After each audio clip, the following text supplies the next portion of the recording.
Assalamualaikum warahmatullahi wabarakatuh. Salam sejahtera bagi kita semua. Perkenalkan, nama saya Engla Meses Dianti dengan NIM 110-1801-114, kelas 5C, Program Studi D3 Reka Medis dan Informasi Kesehatan Stikes Dharma Lanbau Padang. Pada kesempatan kali ini saya akan mempresentasikan materi KKPMT 5, yaitu tentang ringkasan materi terkait bab 18, bab 21, dan bab 22. Langsung saja kita masuk kepada bab 18, yaitu gejala, tanda, hasil pemeriksaan yang abnormal dari prosedur klinis dan penyelidikan lain, dari R00 sampai R99. Bab ini berisi gejala, tanda, hasil pemeriksaan yang abnormal dari prosedur klinis dan penyelidikan lain, dan kondisi tidak jelas tanpa diagnosis yang bisa diklasifikasikan di bagian lain. Tanda dan gejala yang memberi diagnosis diletakkan pada suatu kategori pada bab lain. Secara umum, kategori pada bab ini mencakup kondisi dan gejala yang kabur, sehingga tanpa pemeriksaan lebih lanjut kasus ini mungkin memiliki diagnosis yang seimbang pada dua atau lebih penyakit atau sistem tubuh. Hampir semua kategori dalam bab ini bisa dianggap NOS, etiologi tak diketahui atau sementara.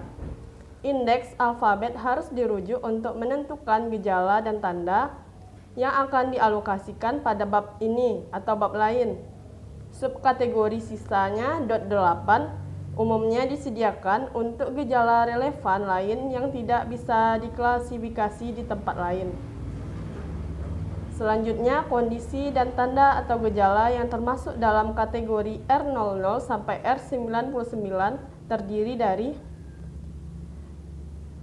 diagnosa yang tidak bisa diberi diagnosis yang lebih spesifik setelah semua fakta yang berhubungan dengan kasus ini diperiksa. B. Tanda atau gejala yang ditemukan pada pemeriksaan awal ternyata bersifat sementara dan penyebabnya tidak bisa ditentukan. C. Diagnosis sementara pada pasien yang tidak kembali untuk pemeriksaan atau asuhan lebih lanjut. D. Kasus yang dirujuk ke tempat lain untuk penyelidikan atau pengobatan sebelum diagnosis berdiri. E. Kasus yang karena suatu alasan tidak bisa diberi diagnosis yang lebih tepat. F. Gejala tertentu yang memiliki informasi tambahan yang merupakan masalah penting tersendiri dalam asuhan medis. Terdapat kecuali atau exclude dalam bab ini. Yang pertama yaitu penemuan abnormal pada pemeriksaan antenatal ibu dikode dari O28. Kedua, kondisi tertentu yang berasal dari masa perinatal P00 sampai P96. Selanjutnya, blok-blok dalam bab ini terdiri dari 13 blok adalah sebagai berikut. R00 sampai R09, tanda dan gejala pada sistem sirkulasi dan pernafasan, tanda dan gejala pada sistem pencernaan dan abdomen. R20 sampai R23, tanda dan gejala pada kulit dan jaringan subkutis. R25 sampai R29, tanda dan gejala pada sistem saraf dan muskuloskeletal. R30 sampai R39 yaitu tanda dan gejala pada sistem perkemihan. R40 sampai R46 yaitu tanda dan gejala pada kognisi, persepsi, emosi, dan tingkah laku. R47 sampai R49 tanda dan gejala pada bicara dan suara. R50 sampai R69 yaitu tanda dan gejala umum. R70 sampai R79 yaitu hasil abnormal pada pemeriksaan darah tanpa diagnosis. R80 sampai R82 hasil abnormal pada pemeriksaan urin tanpa diagnosis. R83 sampai R89 hasil abnormal pada pemeriksaan cairan tubuh, zat dan jaringan lain tanpa diagnosis. R90 sampai R94 yaitu hasil abnormal pada citra diagnostik dan pemeriksaan fungsi tanpa diagnosis. R95 sampai R99 yaitu penyebab kematian yang kabur dan tidak diketahui. Selanjutnya kita masuk pada contoh soal bab 18. Soal pertama, detak atau denyut jantung tak normal. Lab termnya yaitu heartbeat. Turunan pertama abnormality di kode R00.8 volume 3 halaman 306.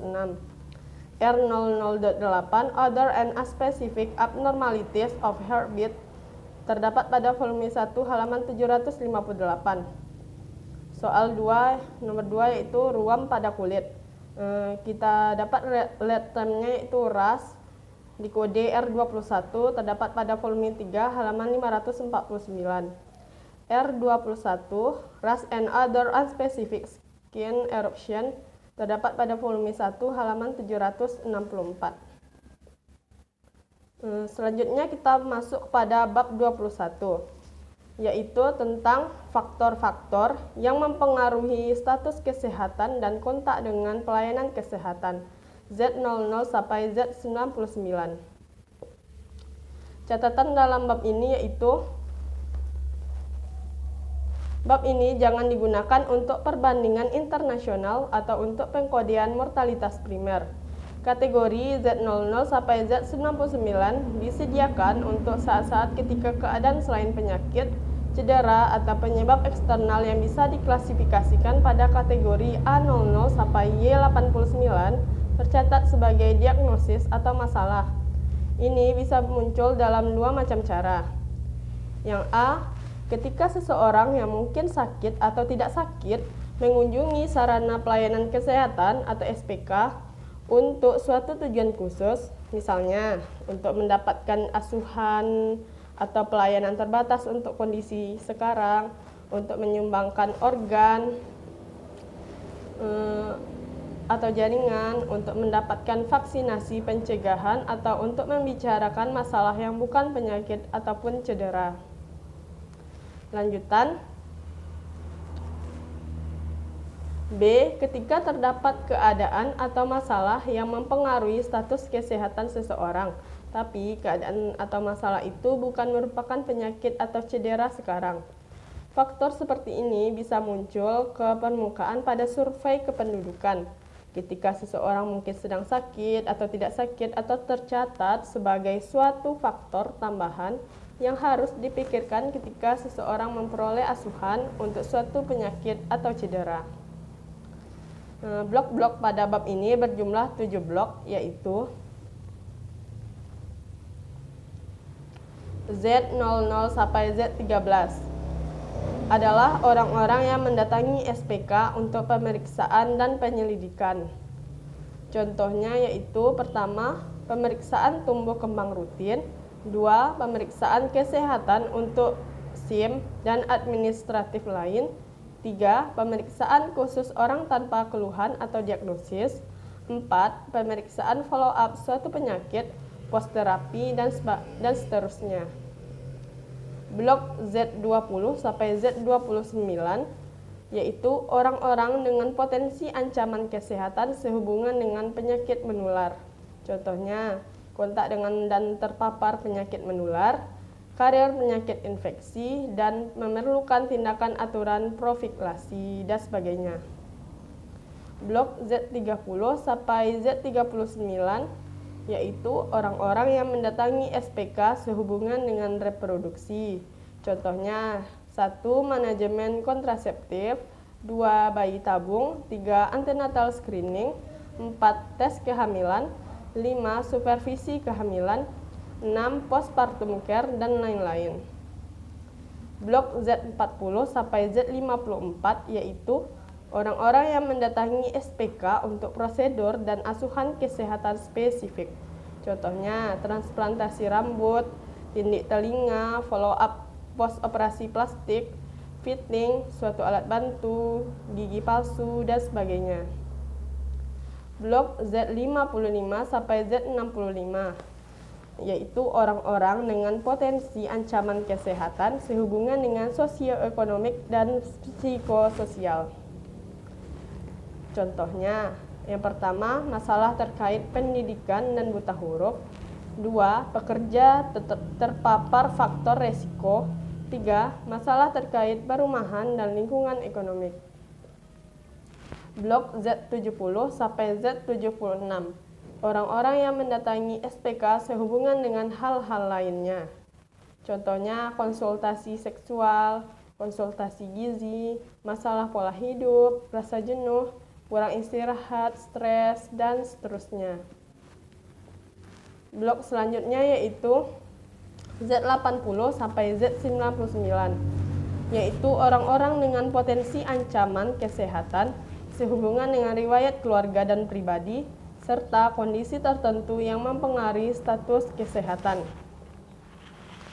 Contohnya, riwayat tumor ganas pada keluarga atau pribadi, riwayat penyakit tertentu lain dalam keluarga atau pribadi, riwayat gangguan mental pribadi, riwayat gangguan pengguna pacu jantung, ketergantungan renal dialisis, dan sebagainya. Contoh soal.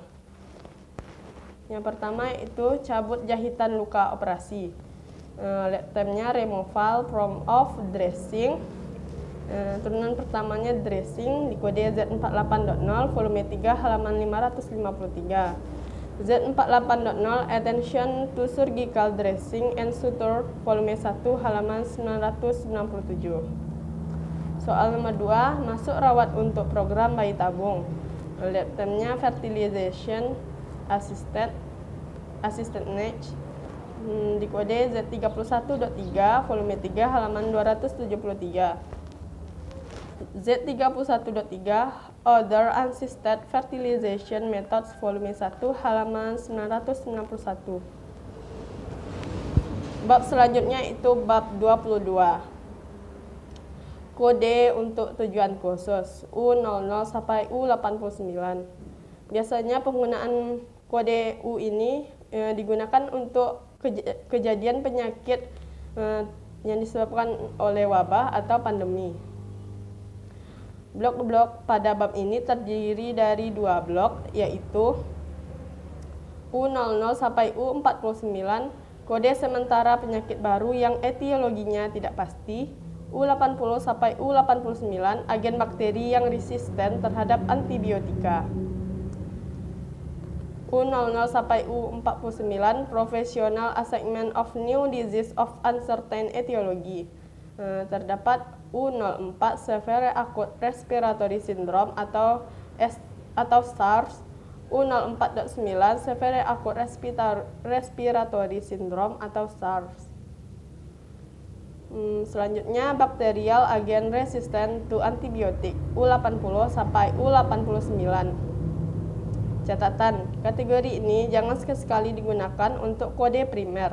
Mereka disediakan untuk digunakan sebagai kode tambahan atau diinginkan untuk mengidentifikasi antibiotika yang bakteri resisten terhadapnya.